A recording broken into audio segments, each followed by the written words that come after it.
कर नित कर ही राम पद पूजा, राम भरोसे हृदय नहीं दूजा।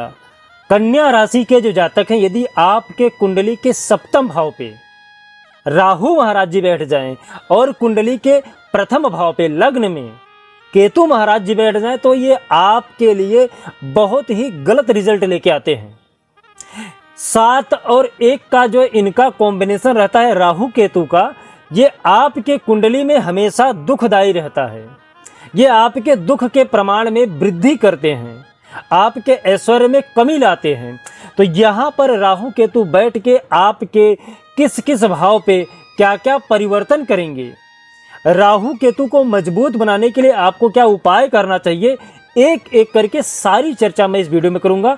तो लास्ट तक आप इस वीडियो को जरूर देखिएगा। जय श्री महाकाल, मैं राहुल तिवारी आप सभी का आपका अपने इस चैनल में हृदय से स्वागत करता हूं। दोस्त, राहु केतु ऐसे ग्रह बोले गए हैं कि ये पाप ग्रह में आते हैं, और राहु केतु की चाल हमेशा सीधी तो रहती नहीं है। इनकी चाल जब भी चलेगी उल्टी सीधी चलेगी, सांप की तरह इनकी चाल चलती है। जो भी इनका कार्यक्रम देखा जाए, यदि आपसे ये नाराज हो जाते हैं या गलत भाव में बैठ जाते हैं, तो आपका जो परिणाम रहता है वो दुष्परिणाम में बदलने लगता है।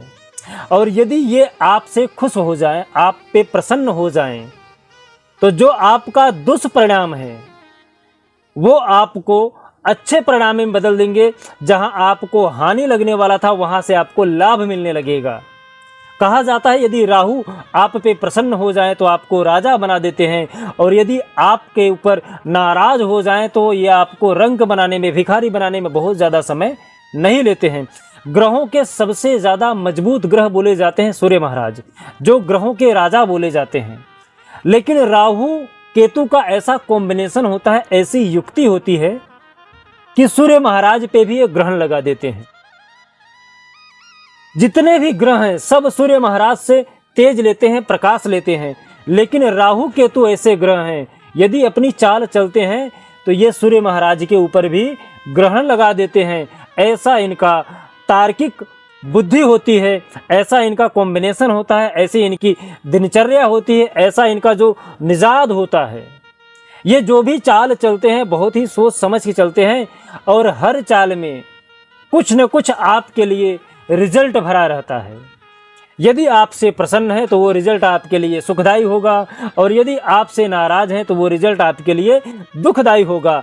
कन्या राशि के जो जातक हैं, यदि आपके कुंडली के सप्तम भाव पे राहु महाराज जी बैठ गए और कुंडली के लग्न में केतु महाराज जी बैठ गए, तो यहाँ पर कुंडली का जो 7वां भाव है, यहाँ से आपका बिजनेस देखा जाता है, आपका दाम्पत्य जीवन देखा जाता है, स्त्री पक्ष देखा जाता है। तो यहाँ से आपका स्त्री पक्ष जो है वो राहु महाराज बहुत ही खराब कर देंगे। यदि आप ध्यान देंगे तो पिछले 6 महीने से, जब से राहु महाराज इस भाव में आके बैठे हुए हैं, तब से आपके और आपके पत्नी के बीच में कुछ न कुछ बात विवाद बढ़ रहा है। कन्या राशि के जो जातक हैं, इसका प्रमुख कारक राहु महाराज हैं। बिजनेस में आपको ब्लॉकेज देखना पड़ रहा है लगभग 6 महीने से। यदि आप बिजनेस व्यापार कर रहे हैं तो यहाँ पर राहु महाराज आपके बिजनेस व्यापार को ब्लॉक कर रहे हैं, आपको नई नई मुसीबतें प्रदान कर रहे हैं। ये आर्थिक स्थिति आपकी कमजोर कर रहे हैं राहु महाराज। कुछ पैसा आ जा रहा है, फिर आपको लग रहा है कि अब अच्छा हो रहा है, लेकिन कुछ समय के बाद आपको ऐसा फिर लगने लग रहा है कि यार मैं तो फंस गया हूं। ये आपको परेशानी से बाहर नहीं निकलने दे रहे हैं, कहीं न कहीं अपने चक्रव्यूह में आपको फंसा के रखे हैं राहु महाराज। कन्या राशि के जो जातक हैं, कुंडली के सप्तम भाव पे जब राहु महाराज बैठे, आपको तुरंत उपाय कर लेना चाहिए। यहाँ से आपका स्त्री पक्ष, यदि आपका विवाह हो रहा है तो ये विवाह को टाल देंगे। यदि आपके कुंडली में राहु महाराज सप्तम भाव में बैठ गए हैं, कन्या राशि के जो जातक हैं, तो आपके विवाह में लेट होगा। जब तक इस भाव में राहु महाराज जी बैठे रहेंगे तब तक आपका विवाह नहीं हो सकेगा। ये कुछ न कुछ व्यवधान उत्पन्न कर देंगे।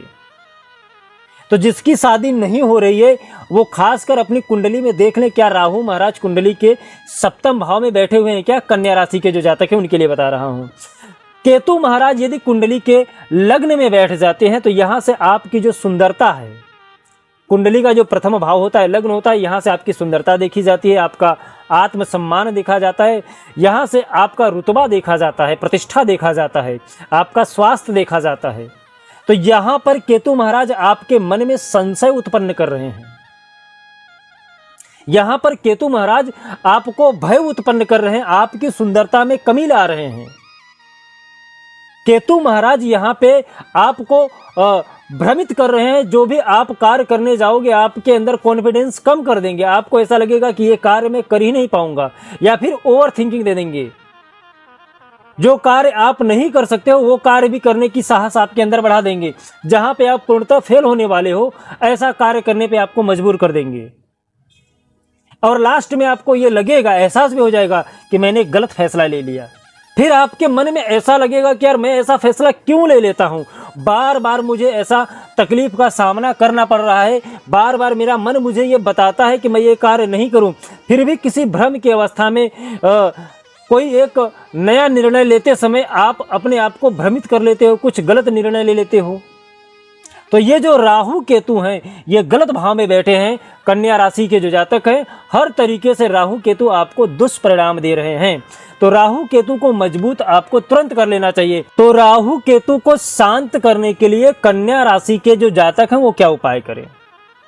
राहु केतु को शांत करने के लिए कन्या राशि के जो जातक हैं, सबसे पहले शंकर भगवान की रौद्र रूप की पूजा करना स्टार्ट कर दीजिए। काल भैरव की प्रतिमा एक अपने घर में रख लीजिए जहां पे आप पूजा करते हैं।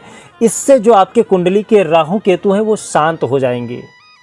साथ ही साथ आप गणेश भगवान की स्तुति करिएगा, गणेश भगवान को दुर्वा चढ़ाइएगा। इससे केतु महाराज जी प्रसन्न हो जाते हैं, क्योंकि जिस तरह केतु महाराज का सर धड़ से अलग हुआ था, उसी तरह गणेश भगवान की शंकर भगवान के द्वारा सर को धड़ से अलग किया गया था। तो केतु महाराज उनको अपना सहोदर भाई मानते हैं।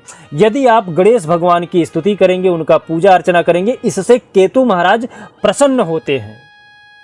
तो आप गणेश जी की स्तुति कर सकते हैं। इससे भी केतु महाराज जो आपके मन में भ्रम की स्थिति बनी हुई है, उससे आपको निजात दिला देंगे।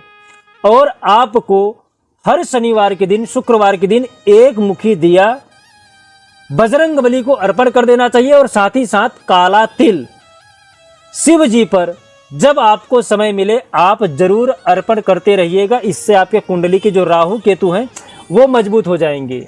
यदि आपकी और भी कोई समस्या है तो आप हमें कमेंट पे अपना नाम और अपनी समस्या लिख के सेंड कर सकते हैं। साथ ही साथ अपने व्यक्तित्व को इतना महान बनाइए कि जो बड़े हैं वो आपसे सम्मान पा सके, जो छोटे हैं वो आपसे प्रेम कर सके, और कोई भी स्त्री आपसे सहजता से बात कर सके। हमारा ये वीडियो कैसा लगा आप जरूर बताइएगा। जय श्री महाकाल।